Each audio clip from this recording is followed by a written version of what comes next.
Bonjour à tous et bienvenue sur la chaîne de Vapoclop. Aujourd'hui, présentation du Bunker RDA de chez Asmodus. On va le voir, c'est un atomiseur type Dripper qui ressemble pas mal à un atomiseur reconstructible type Tank. Mais je l'ai dit, je le rappelle, c'est un atomiseur type Dripper et on va le voir qui est compatible avec le Skunk. À l'intérieur du kit, nous trouverons bien entendu le Dripper Bunker, ici un petit tank, même si ce n'est pas un réservoir type Pyrex, on le verra après au niveau du dripper, deux clés 6 pans de taille différentes et un sachet avec de nombreuses choses à l'intérieur. Des résistances de remplacement, des joints, de la visserie et un pin 510 troué pour refaire du skunk. Les résistances de remplacement sont des Honeycoil triple fuse Clapton à 0,2 ohm. Et pour finir, un manuel d'utilisation. Le bunker mesure une hauteur de 33,4 mm pour un diamètre de 24,5 mm.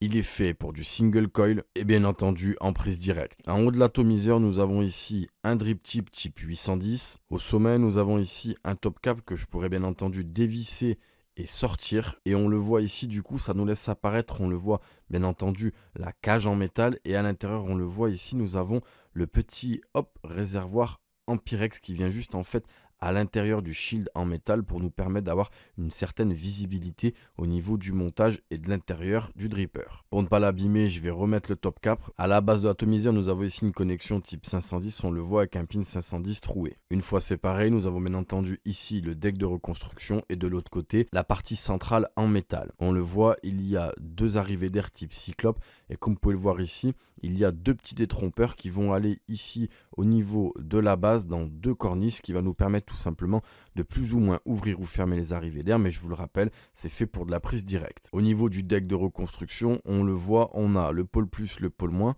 avec les deux vis type 6 pans.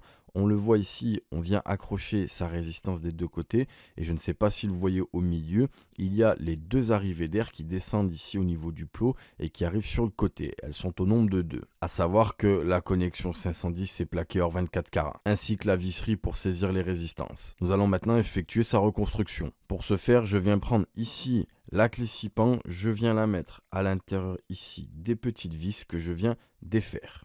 Ici, mes deux vis ont été dévissées, on le voit, la corniche peut accueillir la résistance. Ici, je prends bien évidemment les résistances fournies dans le kit et je viens comme ceci tout simplement glisser mes pattes des deux côtés. On le voit, elles tombent pile poil, bien évidemment, elles sont pensées pour. Ici, je viens tout simplement tenir ma résistance au milieu de l'atomiseur et je viens resserrer mes plots. Ici, ma résistance a été resserrée, on le voit, si je saisis sur les côtés que je bouge, ma résistance ne bouge pas, elle est donc bien mise. Je vais maintenant couper l'excédent de fil. À l'aide d'une pince coupante, tout simplement, je viens couper comme ceci, bien au bord. Faites attention, ici vous le voyez, le fil dépasse et la cloche vient se mettre à ce niveau-là. Il faut vraiment couper court pour pas qu'il n'y ait de court-circuit. Je viens de couper le fil excédentaire, je vais maintenant monter l'atomiseur sur une box et faire chauffer la résistance, voir si elle chauffe correctement. Nous revoici donc ici avec l'atomiseur monté sur une box, elle est réglée à 50 watts, la résistance est détectée à 0,14 ohm, on n'est pas exactement dans ce qu'on nous annonce puisqu'on nous avait annoncé 0,2 ohm, maintenant on l'a compris, c'est un atomiseur qui est fait pour envoyer quand même un peu du bois. Je suis réglé à 50 watts, je fais fire pour vérifier que ma résistance chauffe correctement de l'intérieur vers l'extérieur. On le voit, c'est le cas.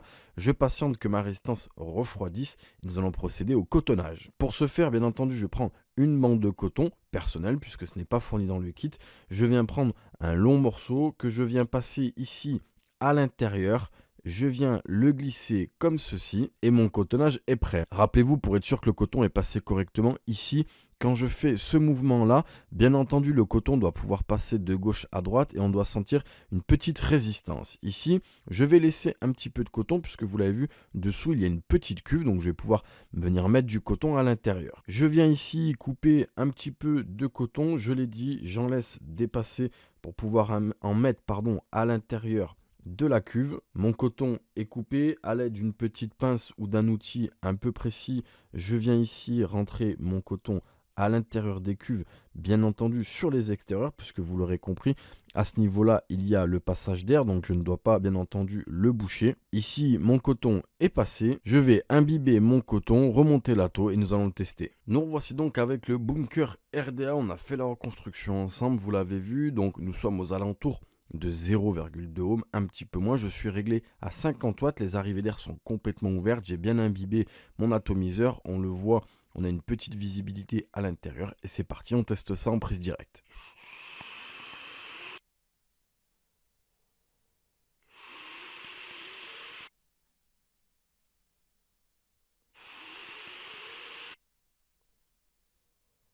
Vous l'avez vu, il y a de la vapeur de partout, il y en a encore qui sort de l'atomiseur. C'est une machine à vapeur. Bien entendu, il est fait pour ça. En termes de restitution de la saveur, bien évidemment, ça va dépendre des résistances que vous allez mettre à l'intérieur. Ici, les résistances qui sont fournies avec sont bien évidemment performantes. Donc du coup, dans cette configuration-là, avec ce montage, avec ces résistances et mon liquide, j'ai vraiment une très bonne restitution de la saveur. Et pour le coup, les arrivées d'air sont vraiment très ouvert, donc on n'a pas quelque chose d'extrêmement chaud. On peut arriver à quelque chose de chaud en montant encore un petit peu la puissance et en restreignant un petit peu les arrivées d'air, mais je pense pas qu'il soit fait pour. Bref, on a une très bonne restitution de la saveur. En ce qui concerne le hit, pour le coup, on est sur de la prise directe. C'est un hit continu, hit diffus, qui est assez agréable. Mon liquide est un liquide un tout petit peu frais, fruité, et j'ai vraiment toutes les nuances. J'aime beaucoup la restitution de la saveur de cet atomiseur. De plus, il a un look un peu particulier qui ressemble à un atomiseur reconstructible avec un réservoir, mais qui n'en est pas un, et j'aime bien cette tête. De plus, il est bien entendu Skong, donc ça conviendra